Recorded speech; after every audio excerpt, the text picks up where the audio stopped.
Salam, salam damai sejahtera bagi kita semua dalam ibadah pada pagi hari ini. Bapak Mama, hari ini Gereja Masehi Injili di Timor menetapkan bulan Oktober sebagai bulan keluarga. Setiap tahun kita merayakan bulan keluarga. Karena itu, Bapak Mama, tema yang akan kita renungkan dalam ibadah pembukaan bulan keluarga pada pagi hari ini, yaitu keluarga yang hidup bergaul dengan Allah. Sekali lagi, keluarga yang hidup bergaul dengan Allah. Bapak Mama, di awal bulan keluarga tahun ini, firman yang datang kepada kita mencoba mengingatkan kita tentang peran keluarga, terutama kepala keluarga di tengah kehidupan yang penuh tantangan ini. Bapak Mama, memang ada perbedaan. Saya tidak bilang tidak ada perbedaan. Ada perbedaan tantangan hidup di zaman Nabi Nuh dengan tantangan hidup kita saat ini. Tapi firman Tuhan hari ini, Bapak Mama, menunjukkan bahwa solusi menghadapi tantangan hidup saat ini bisa dilakukan dengan cara Nuh menjalankan hidupnya, mempengaruhi hidup anak-anaknya, bahkan para menantunya.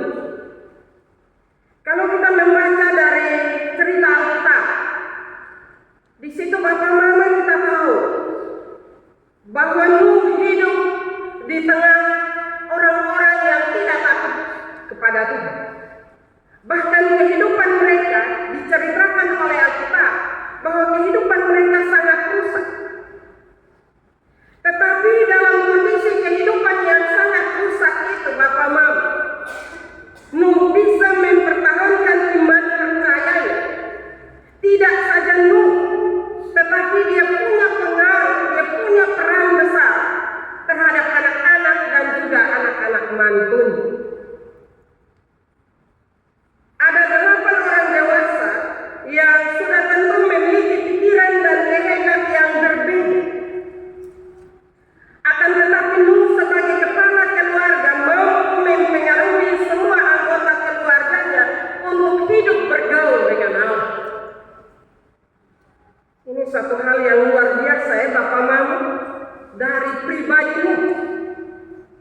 Dalam kondisi yang tidak mengenakan, dalam kondisi yang tidak menentu, dia mampu menunjukkan perannya. Kenapa Bapak Mama? Karena Nuh itu dekat dengan Allah. Nuh itu tidak saja dengar apa kata Allah, tetapi dia menaatinya. Bapak Mama, hidup bergaul dengan Allah berarti setiap anggota keluarga memiliki hubungan yang erat dengan Allah. Hal ini tidak mungkin terjadi bila Nuh sebagai kepala keluarga tidak punya hubungan akrab atau erat dengan Allah. Hal ini tidak mungkin terjadi bila Nuh sebagai keluarga, sebagai kepala keluarga tidak memberi contoh kehidupan yang akrab dengan Allah. Ketaatan Nuh pada perintah Allah walaupun sulit dilakukan, bahkan hampir di luar logika, yaitu dalam hal membuat perahu di atas gunung, tidak diprotes oleh anggota keluarga. Coba kalau tahu Mama, pasti banyak hal yang perlu ngomong. Bapak Mama, walaupun banyak orang mencemooh Nuh, tetapi keluarganya tidak. Dan mereka taat. Terutama Nuh taat untuk melakukan tanggung jawab yang Allah turunkan, Allah sampaikan baginya. Walaupun di sekitarnya banyak orang menertawainya, tetapi semua anggota keluarganya tetap memberi dukungan bagi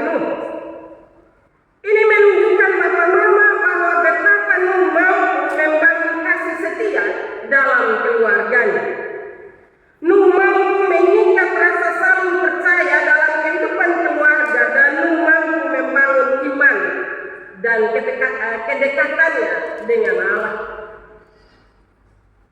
Bapak Ibu saudara-saudara yang saya kasihi dalam Tuhan.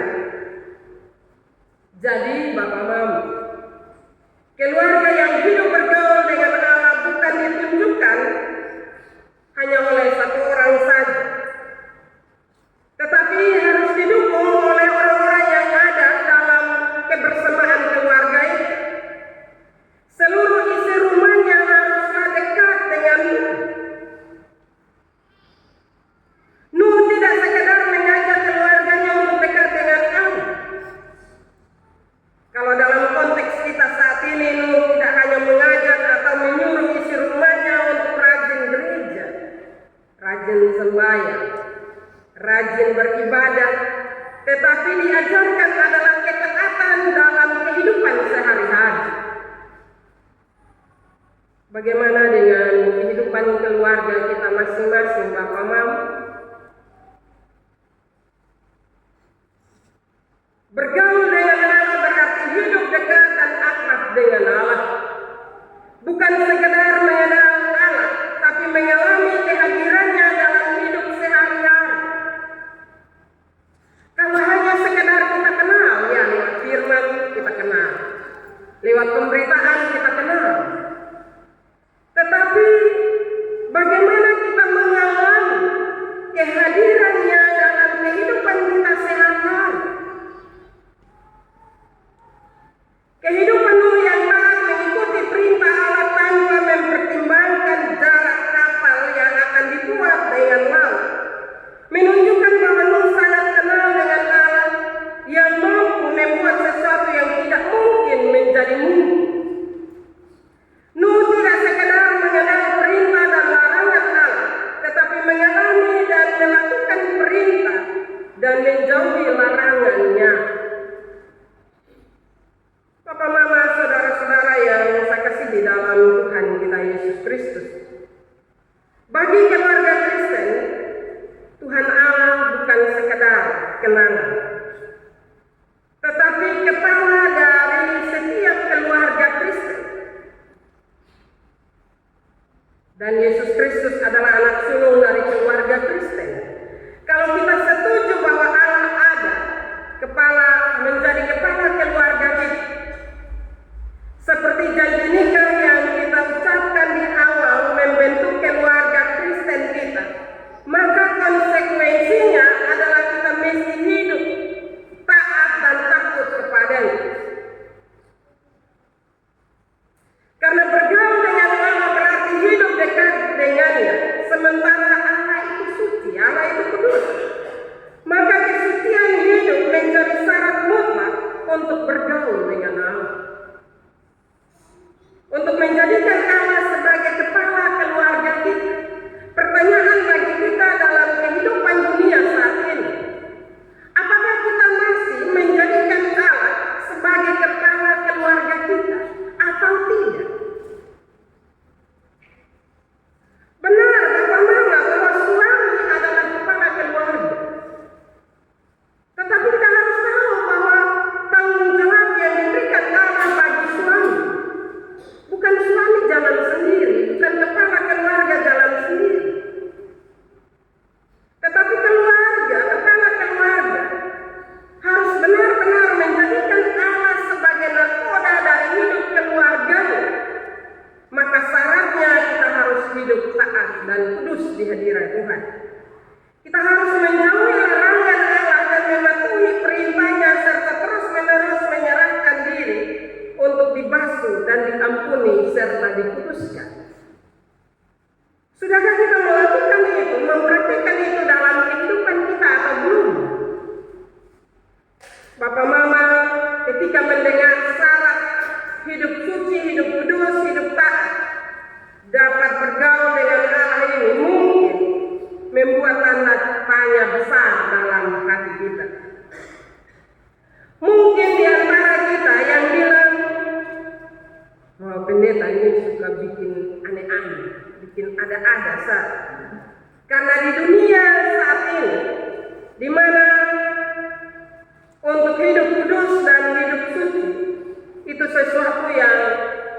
punya mahal harganya. Kenapa Bapak Mama? Karena kita sebagai manusia cenderung untuk berbuat dosa. Hari ini kita dengar firman, kita lupa, dan kita hidup dalam dosa dan kesalahan.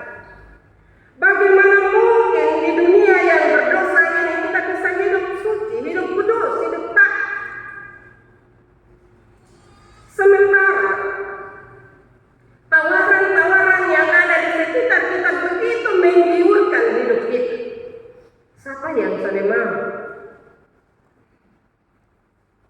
Papa Mama, saudara-saudara yang saya kasih di dalam Tuhan, belajar dari tokoh Nuh.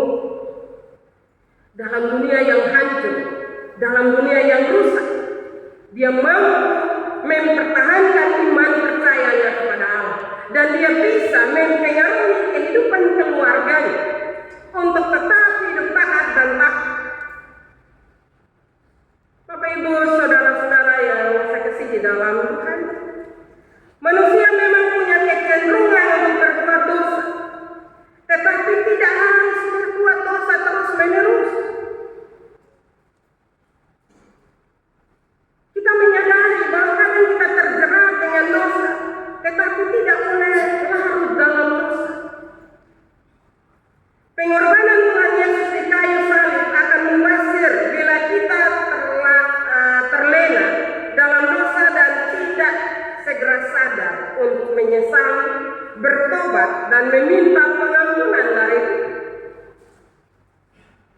Disinilah maka kesucian hidup akan tercipta ketika kita bertobat, kita menyesali dosa-dosa kita, dan kita kembali kepada kebenaran firman Tuhan.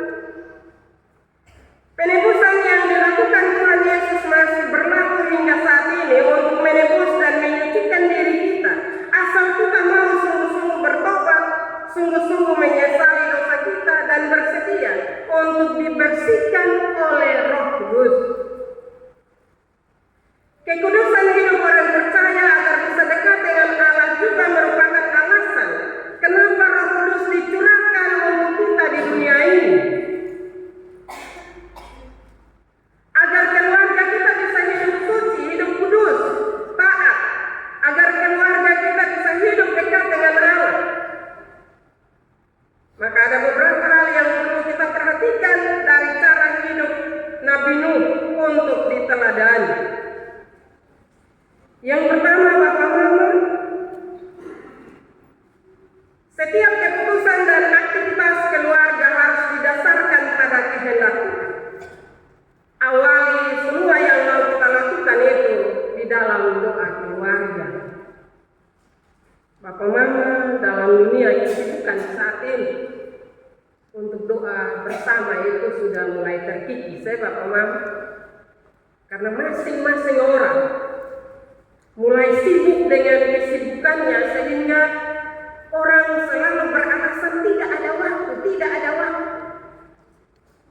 Kalau waktu yang lain ada banyak, tetapi waktu untuk Tuhan itu mulai kita sepelekan, mulai kita abaikan dalam kehidupan keluarga kita masing-masing.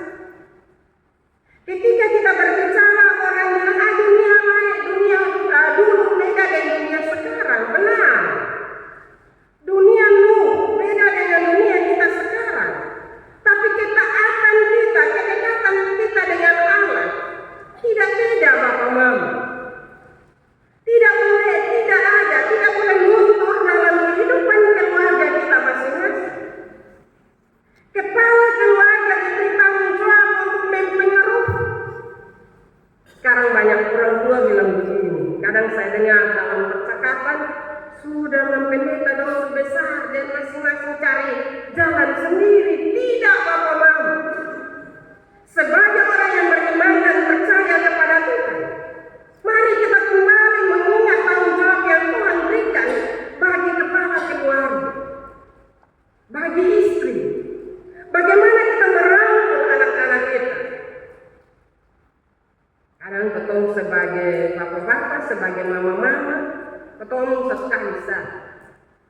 Ingat dong, mari ketemu berdoa. Kalau biasa mama, bapak dong jangan marah saya. Biasa mama dong bilang, bapak mari ketemu berdoa su. Lu mau berdoa di situ, berdoa masing-masing. Bapak mama, kehidupan keluarga adalah kehidupan yang diberkati oleh Tuhan. Karena itu mari kita belajar dari tokoh Nuh. Dalam situasi yang tidak nyaman, dalam situasi yang rusak, dia mau membawa keluarganya untuk hidup dekat dengan Tuhan. Ini sebuah tantangan iman bagi kehidupan iman percaya kita saat ini. Mampukah kita sebagai kepala keluarga, sebagai istri, mempengaruhi keluarga kita untuk hidup taat dekat dengan Allah? Hal yang kedua, mari kita bangun kehidupan rohani secara bersama-sama dalam keluarga. Sediakan satu waktu dalam satu minggu. Saya tidak bilang mau tiap hari, karena tiap hari ini nanti kadang ketemu bakalai terus. Kadang anak-anak bilang begini, dalam dunia IT dia bilang, lain berdoa, baca Alkitab terus. Tapi hal-hal yang lain itu waktunya panjang. Karena itu Bapak Mama, marilah dengan kita masuk dalam bulan keluarga ini, kita berdoa untuk kita bisa punya sedikit waktu untuk ada dalam doa keluarga. Kita membiasakan mungkin minggu ini 2 kali atau 1 kali. Tapi cobalah kita rangkul keluarga kita untuk ada dalam doa bersama dan mendengar sedikit dari kebenaran firman Tuhan. Karena ketika Nuh mengajak dan mempengaruhi keluarganya, mereka diselamatkan. Bukankah kehidupan kita juga dalam kehidupan kita saat ini dalam dunia yang rusak? Orang sudah tidak lagi peduli dengan Tuhan.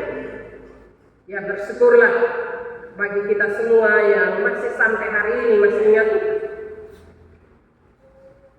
Karena itu marilah Bapak Mama dengan mendengar firman Tuhan ini, mari kita saling menguatkan, saling mendukung satu dengan yang lain. Punya waktu sedikit untuk Tuhan. Benar bahwa Tuhan berjanji, Dia tidak akan menghukum dunia dengan air bah. Tapi bukanlah. Kita lihat peristiwa-peristiwa yang terjadi, tsunami, banjir bandang, gempa bumi. Bukankah banyak yang hancur? Bukankah banyak yang meninggal? Karena itu sekali lagi saya tidak menakuti Bapak Mama, tidak. Tapi marilah ketika Nuh taat, keluarganya dekat dengan Tuhan, mereka diselamatkan dengan cara Allah yang bagi manusia tidak mungkin. Bukankah ketika kita kembali taat hidup sesuai dengan kehendak Tuhan dalam berbagai peristiwa, bukankah pasti kita diselamatkan? Hal yang ketiga, perhatikan bahwa Nuh tidak hanya percaya tetapi juga taat. Maka perbiasakanlah seluruh anggota keluarga untuk hidup taat dan mengikuti perintah Tuhan dan menjauhi larangan Tuhan. Ya mungkin ketika kita omong, yang namanya kalau orang itu terlena Bapak Mama, ketika kita omong itu pasti ditantang. Tetapi belajar untuk mencoba terus-menerus untuk mengajak anak-anak, suami, istri untuk selalu taat dan mengikuti kehendak Tuhan. Mari kita belajar dari hari ke hari. Saya tidak bilang bahwa hari ini bertobat 100%. Kalau kita bertobat 100% itu biasanya kadang munafik juga. Karena itu marilah Bapak Mama mulai pelan-pelan. Kalau mungkin hari ini biasanya kita mati 5 kali, mulai bertobat, keskurang sedikit. Lama-lama kita akan tidak membiasakan mati itu dalam kehidupan kita. Dan juga contoh-contoh masih banyak lagi. Mari kita belajar untuk memperbaiki diri kita. Hal yang berikut, melindungi keluarga dari pengaruh yang jahat dengan selalu dan sejak dini membentengi diri dengan ajaran Bagaimana caranya untuk kita melindungi keluarga kita dari pengaruh yang jahat? Dekat dengan Tuhan. Kalau hari ini kita baca firman, kita berdoa. Ketika kita di luar sana, kita dipengaruhi, Roh Kudus akan mengingatkan kita. Jangan. Roh Kudus mengingatkan kita bukan jangan tidak. Bisa saja lewat orang-orang yang dekat dengan kita, tetapi juga bisa lewat suara hati dalam kehidupan kita. Ketika kita mau melakukan sesuatu yang jahat dan kita punya rasa takut yang besar, itu percaya bahwa itu pekerjaan Roh Kudus. Karena itu kalau kita mau buat jahat dan ada rasa takut, sebaiknya jangan lawan suara hati kita. Karena Tuhan merindukan kita untuk hidup taat dan hidup benar di hadirat-Nya. Hal yang berikut Bapak Mama, selalu koreksi diri dengan segera menyadari kesalahan dan dosa serta datang kepada Tuhan dengan penyesalan yang sungguh-sungguh dalam doa dan juga jujur mengakui kegagalan menjalankan perintah Tuhan dan menjauhi larangannya untuk memperoleh pengampunan dari-Nya. Sadar atau tidak Bapak Mama, potong sulit mengoreksi diri. Susahlah tetapi tidak pernah mengakui kesalahan. Mungkin kita akan buat sandiwara dengan orang-orang yang ada di sekitar kita. Tapi apakah kita mampu buat sandiwara dengan Tuhan? Saya rasa tidak. Kenapa? Karena Tuhan itu maha tahu. Tuhan itu maha melihat. Karena itu jangan tutup mata terus menerus dengan melakukan dosa. Dan jangan terlena terus menerus dalam melakukan dosa dan membanggakan diri. Sadar atau tidak kita sebagai orang Kristen, kadang kita melakukan dosa terus menerus, kita dibangga. Kita buat salah terus, tapi kenapa? Bosong yang di gereja tiap hari minggu, bosong main sakit-sakit. Hanya membanggakan sesuatu yang tidak baik dalam kehidupan kita. Kalau kita buat jahat terus Bapak Mama dan masih hidup, masih sehat, bukan berarti Allah tidur, tidak.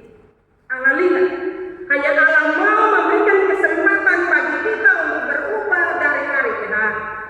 Karena itu sekali lagi Bapak Mama, kalau dalam hidup kita buat jahat terus menerus dan belum dididik oleh Tuhan lewat caranya, jangan bangga, tapi mari kembali kepada kebenaran firman Tuhan.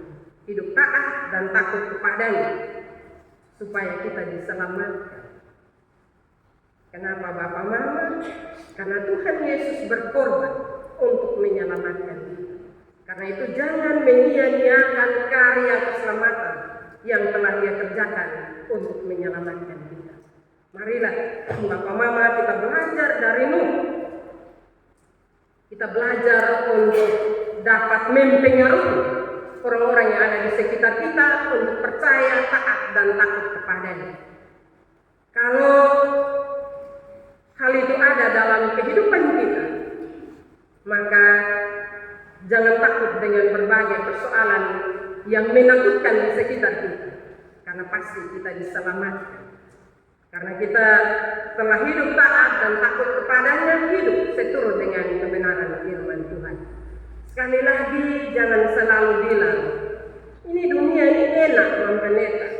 Kalau soalnya terlibat, potong susah. Karena itu Bapak Mama, sekali lagi, jangan bilang dunia enak, terlena, dan akhirnya kita menyesal. Biasanya penyesalan itu datang terlambat. Seharusnya kita sebagai orang Kristen, orang yang beriman kepada Tuhan, penyesalan itu harus datang awal. Kenapa? Karena kita tahu kebenaran itu. Karena itu marilah kita belajar dari tokoh Nuh. Kalau dia bisa hidup baik, hidup taat di tengah-tengah dunia yang rusak, kenapa saya tidak? Kita semua bisa. Kita semua bisa Bapak Mama, karena Tuhan telah mengaruniakan Roh Kudus dalam kehidupan kita. Karena itu bersyukurlah. Karena Roh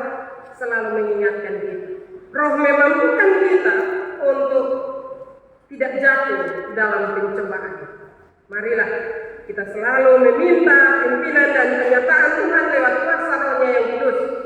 Untuk lewat pribadi kita bisa mempengaruhi orang lain untuk hidup taat dan takut kepadanya. Firman Tuhan memberkati kita pada pagi hari ini. Amin.